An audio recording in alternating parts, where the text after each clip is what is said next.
مسلمانوں کے حالات وہ ما کان اور ما یکون، تو صحابہ نے حیران ہو کے پوچھا کہ یہ نبوت لگتی بڑی پرانی ہے، چونکہ گفتگو میں یہ بہت پرانے زمانے کی باتیں ارشاد فرماتے ہیں، لہذا ہم پوچھ لیتے ہیں متا کنت نبیا، کہ محبوب آپ یہ جو 40 سال والے یہ تو ہمارے سامنے کی بات ہے، اس کی تو پوچھنے کی ضرورت نہیں، لیکن اصل میں آپ کو نبوت کب ملی تھی؟ تو میرے آقا علیہ السلام نے ان کے اس سوال کے جواب میں، جو سوال 40 سال کی نبوت کے بارے میں تھا ہی نہیں، ورنہ سرکار پہلے تو سوال کو غلط قرار دے دیتے کہ صحابہ تمہارے سامنے ہی تو میں نے اعلان کیا، تم نے فلاں دن کلمہ پڑھا، تم نے فلاں دن کلمہ پڑھا، تم سارے جانتے ہو کہ اتنے سال گزرے ہیں، اب کیوں پوچھتے ہو؟ مجھ سے کیوں پوچھتے ہو؟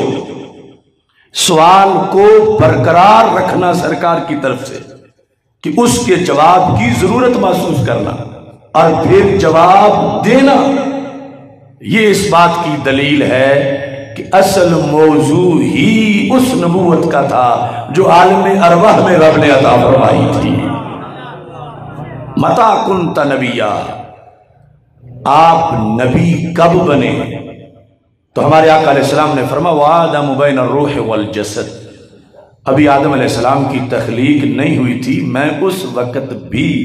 بالفعل نبی تھا۔ اب یہاں عربی الفاظ جو ہے سرکار صلی اللہ علیہ وسلم کے صرف ان کی وضاحت اس وقت مقصود ہے۔ یہ قانون ہے، جس طرح گرامر میں حال یا صفت وہ چیزیں وہ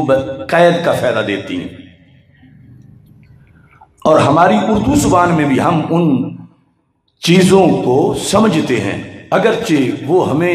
اصول کی کتابیں نہیں آتی، لیکن اپنی بولی میں وہ سارے اصول ہم نافذ کرتے ہیں۔ مثال کے طور پر بلا تشبیہ و تمثیل، آپ یہ کہتے ہیں کسی سے کہ آپ کی شادی کب ہوئی؟ وہ جواب میں کہتا ہے جب میں نے میٹرک پاس کر لیا۔ تو یہ اس نے ایک اپنی حالت بیان کی اور اس کے ساتھ قید تھی میٹرک پاس کرنے کی۔ اب کیا مطلب ہوگا کہ اس وقت سے پہلے کا جو زمانہ تھا اس میں یہ بندہ تو تھا مگر میٹرک پاس نہیں تھا۔ اب یہاں پر جو معنی ابن تیمیہ نے کیا یا جو آج کا کوئی گمراہ کرتا ہے، اس معنی سے کفر لازم آتا ہے ایک لحاظ سے، کیونکہ ہمارے آقا صلی اللہ علیہ وسلم نے فرمایا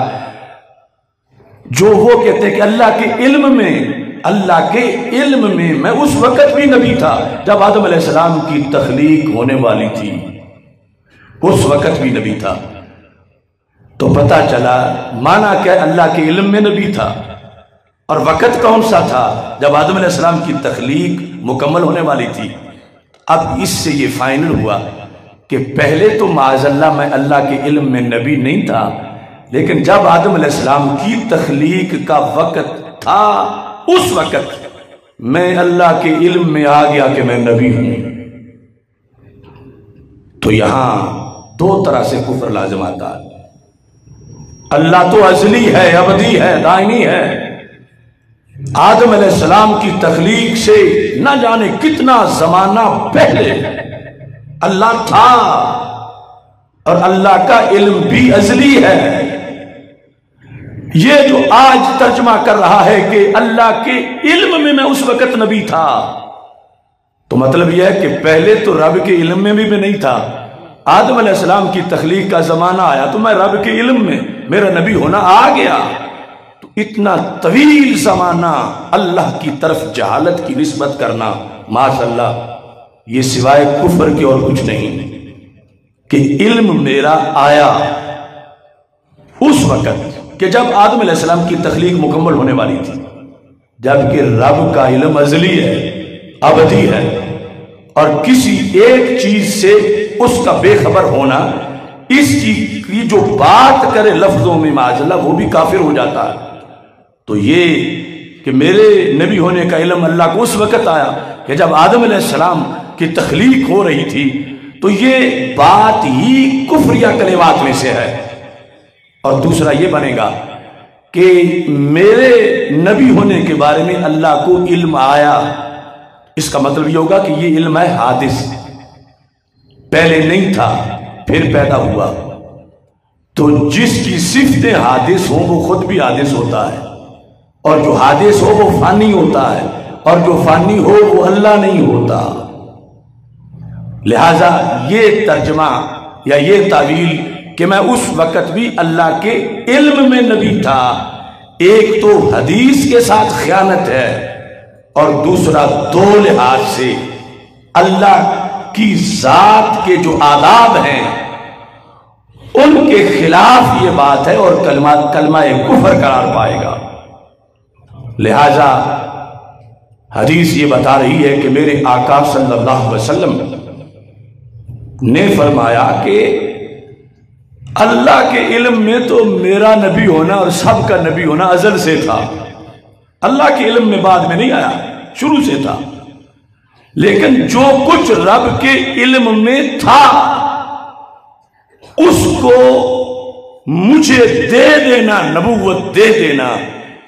یہ وقت بعد میں آیا، اور یہ بھی آدم علیہ السلام کی تخلیق سے پہلے آ چکا تھا کہ آدم علیہ السلام کی تخلیق ابھی نہیں ہوئی تھی، میرا اللہ مجھے اس وقت بھی نبوت عطا فرما چکا تھا۔ اب اس سلسلہ میں